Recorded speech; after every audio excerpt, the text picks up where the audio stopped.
Hey, what's going on, everyone? Welcome to Wizards Outlook. We got Cardo Dudley Jr. here. I'm Wilson Tarpe Jr. And look, man, back-to-back wins for the Wizards. I know Cardell. One of the things you were talking about literally a couple nights ago was about them trying to build winning habits as the season comes to a close. Um, this was an up and down game. Like, it's 26 lead changes, 15 times it was tied. Um, but similar to the other night, I got to I got to just want to give him credit for it. Mentally staying with it. You saw Kuz have a horrible night offensively until late. They got a lot of different folks kind of step in at different times. And for the second time in a couple of nights, Rashawn Holmes' impact on this game was huge. Um, a couple big stops late in this one, just walling up, being a physical presence at the rim, creating some second chance points for them. Uh, wasn't exactly the same script as the other night, but some of the same errors. Had 18 turnovers. Somehow it didn't cost them as much um, as it did the other night, but still, credit to them for getting it done. Had some good execution late, mixed with some bad execution as well. But it's back-to-back wins. Your thoughts on this one? Yeah, they found a way to win, and that's something we haven't seen throughout the majority of the season. Team gonna go on runs. That just comes with the territory. It's just, do they have enough resolve to fight back and go on the run to counter what the other team does, and do what is needed to pull out a win. And they did that again, tonight, man. Yeah, the turnovers, and as well as putting the Raptors on the free throw line, kept them in it. They don't turn the ball over and they defend without fouling. They get probably a nice double-digit win. You know what I mean? And you're just seeing more fight right now as the season comes to a close, man. And that's what I wanted to see. I keep saying, I've been saying it the last few games. Look, the season been over, but you got to build habits. You got to build like a standard moving into the off season, where whoever they add, whoever they draft, and they bring in free agents, whatever, when they come into the fold, and they kind of, you can see the leadership is starting to be established by Kuz and Denny and even Jordan Poole. Jordan Poole is becoming, he came, you could tell he just matured throughout the season. And it took for him to hit rock bottom for him to be like, all right, man, to do that thing that a lot of players struggle with, and that's self-evaluate and come out and, really figure out what type of player he needed to be instead of what he wants to be. And the player he needs to be is much better than the one he wanted to be. And he's having more of an all-around impact. You know what I mean? Just with his facilitating, the rebounds, the efficient scoring.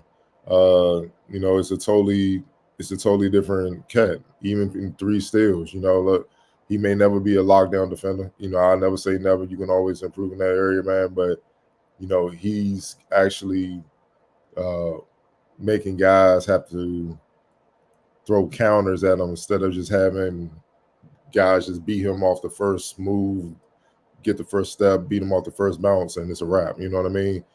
He's actually competing on that end. You know what I'm saying? So you add in what he like tonight, 18 and 12. We're gonna get into it with 4 rebounds with 3 steals on 6 of 14. Hey man, that's a complete game. And that's what they've been needing from him all along. You know what I mean? So the balance scoring, the leadership from Kuz and Denny, you can kind of see the team kind of tilting that way where you the guys lead us to the promised land. I like what Rashawn Holmes is bringing. Even if, let's say, in the draft they draft a big man, I feel they should keep Holmes, because once again, that's a bet to show him, whoever that young boy that they draft. If I'm just saying, if they go that way, I don't know. Show that young boy how to be a pro. So that is not such growing pains with him trying to figure things out, man. But all in all, man, another win where they fought. They got knocked down, they got back up and found a way to win, and that's encouraging, because we all know, for the majority of the season, especially before All-Star break, man, once they got hit in the first half, it was over. The game was over, and it was just a matter if they was gonna lose by 20 or 30. Yeah, I like the point you were talking about. I know you're personally talking about Jordan Poole with his maturation. I feel like almost for the group as the years went on, regardless of what it took for them to get to that place, that's a whole different thing. But yeah, I think he had to hit rock bottom, like you said. Understand that whatever you were in Golden State's not what it was that's not what's needed here. Um, like we talked about last game, we've mentioned the Denny and Kuzma, that partnership, that pairing, how well it's going. And for Jordan, like maybe I'm sure in your head you were like, man, I'm gonna get here, I'm gonna lead everybody, that. Like what's needed is what you did tonight is huge. That pass late when he got double hitting Kispert in the corner, great screen by Holmes, whatnot. But I don't know if he makes that play last week. You know what I'm saying? Just be honest. Like I'm just being honest. Like what's to keep him, as we seen earlier this season, from trying to do too much or put some sauce on that play, or just turning the ball over. And then it's one of those moments we've seen several other times this year. Instead, he was poised, divided the trap, and made a good pass. Kispert didn't have to do anything. Caught that thing and knocked it down. He had several moments like that throughout the game where he's just doing the right thing, and those little moments went a long way. I was gonna say, I know we got a Vukovic. He got his debut today. Obviously, I don't think anybody expected too much, but it was great just to see that. We knew he landed. We knew he was here last week. Just to see him get a, and you got to find out what the NBA life is like at some point. So just little minutes here and there, and kind of feeds to your point of what you're talking about. Just some of these youngsters being around, getting the most of what they can get out the rest of the season. There's still value left, regardless of the outcome. Yeah, and especially for a lot of rebound team, man, you got to see what young guys you got. You got to see what they made of, because you need to see, honestly, it's a business. Who you need to get rid of and who you need to keep.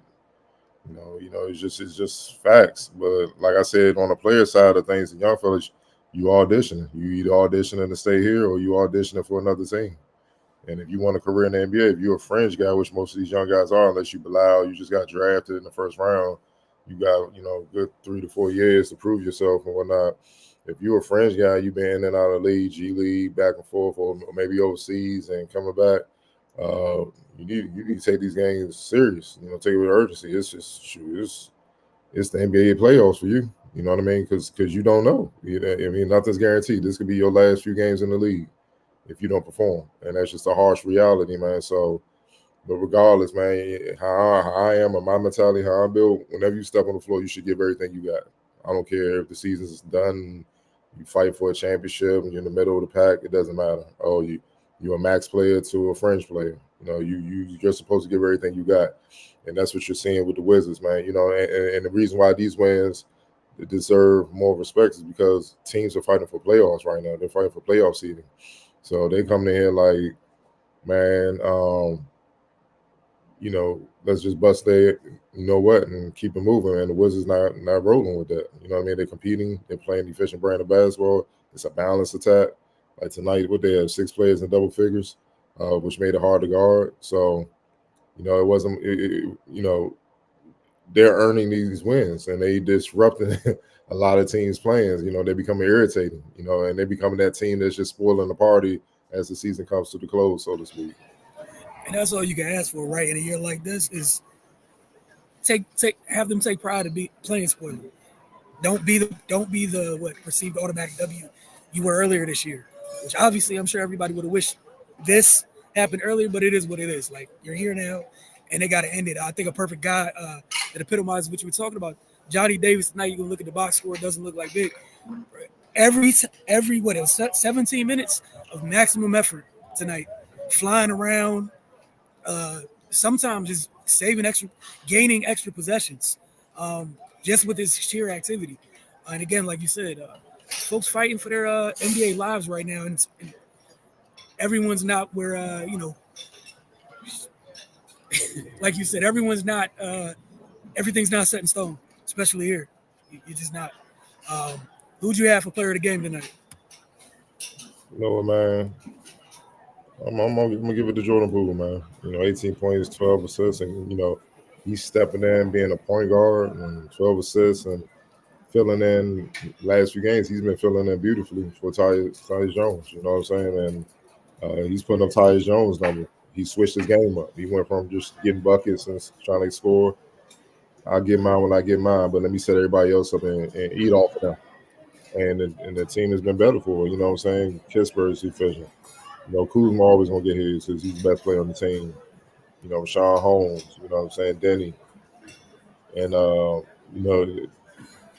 it's great to watch, man. It's great to see. And now you kind of got an idea, like, all right, if Jordan Poole plays like this going into the next season, they got something. So it's just a matter if it will continue. And I agree with that one. If they had this at the beginning of the year, it's probably a different year. He didn't know what version he was going to be, who he was going to be here in Washington. And again, we're at where we're at right now. But it's huge that he's stepping up because this one that happened again last week, a month ago, whatever. It's great that we're seeing this, but I don't think anybody foresaw this coming with how this year was going. And I think him kind of taking a step back and being more a facilitator, it's kind of smoothed things out for everybody else. Right. X Factor tonight. Yeah, I'm about to go over Sean Holmes again, man. That boy, he on one. I've always liked him as well. Going all the way back to his Philly days at the beginning of his career, man. But 15 to 14, 7 offensive, 2, 6 and 9 from the field. He's exactly what the Wizards need moving forward. And it's a veteran big, man, that knows how to play, tough, will do the dirty work. And the best thing about him is he fits in a way where he allows Kuz and all those guys to do what they do. He's kind of Gafford. He's not as athletic as Gafford. He don't get up his high, but he's kind of in that mode where he does the dirty work. But to me, he has a better feel for the game where it's, like Gafford was still kind of figure out certain things. He's already there. You know what I'm saying? Just by having more experience, toughness, and veteran leadership. So he's definitely somebody I feel the Wizards need to keep moving forward if he wants to stay. Obviously, I don't know the contract situation, but if he wants to stay, man, they need him. They need somebody like that. Again, agree wholeheartedly. He was huge tonight, man. Like you can feel his presence watching. Like you can feel it, and you can tell the other teams feel it too. There was a certain oomph in which people used to go downhill and not worry about anything for a while there, because Bags was out after Gaff left. Bags gave good minutes, and he was out for a little bit. And, they're going through it. He brings it. He brings a different type of force down there. And force is this group needed somebody to play with some type of force, especially in the paint. All right, we'll get to some of these comments. Start with Blizzy Baby. Good game, Wizards. I like what the starting lineup did. And the bench with the help scoring 23 points. Shot Kispert with the dagger in the corner. Yeah. Kispert reaction on his face, like, y'all going to disrespect my shot and leave me open. But none of that would have been possible without that beautiful pass from Poole. Like that, because he set it up beautifully. They thought he was Denny. He was looking at Denny, but threw it to the corner. The whole defense, but they couldn't even recover, man. So, once again, man, shout out to Poole, man. Because I don't think early in the season he would have made that pass. He probably would try to force something. Facts. I love what the starting lineup did. Good game for Wizards' positive energy. Denny got to knock those free throws down in clutch games. He gave them a chance. I'm glad Brown missed. I didn't want to watch overtime. I didn't want to sit for overtime. So the same place you at. It's cold. At this point, I'm conflicted because part of me feels good for the young guys contributing big in the win, but I still want that top pick. I'm going to let you go first on this one, Cardell. Go ahead. You already know what I'm going to say. That guarantees nothing. They can't afford to just keep losing. They've lost the last few years. What has it gotten them?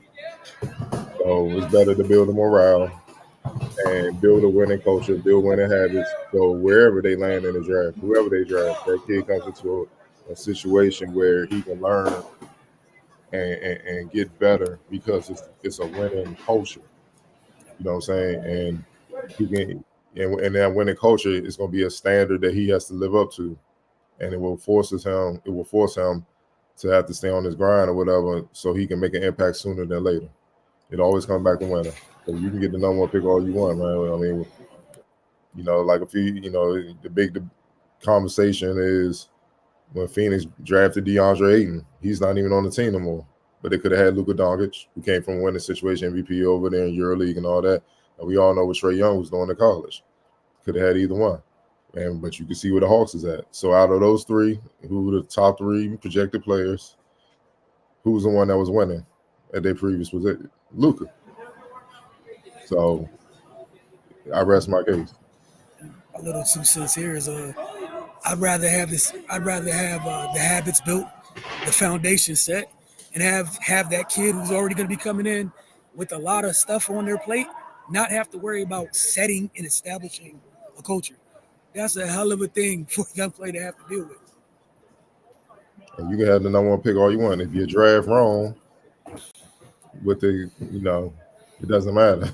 It's gonna set you back. So still come back to evaluating properly. And the other thing, depending how this thing ends, if like you said, the habits continue to be built, it changes that picture come draft time too. So Michael Kirksey before the buzzer. As far as we've been, we still got dibs on that first pick. Then he followed it up with just Rashawn Holmes balling out. Yeah, sure. Keep winning, keep stacking W's. Facts. They got I think they're on the road on Monday. So we'll check in with you guys after that game. But, y'all have a great night. Thanks for tuning in.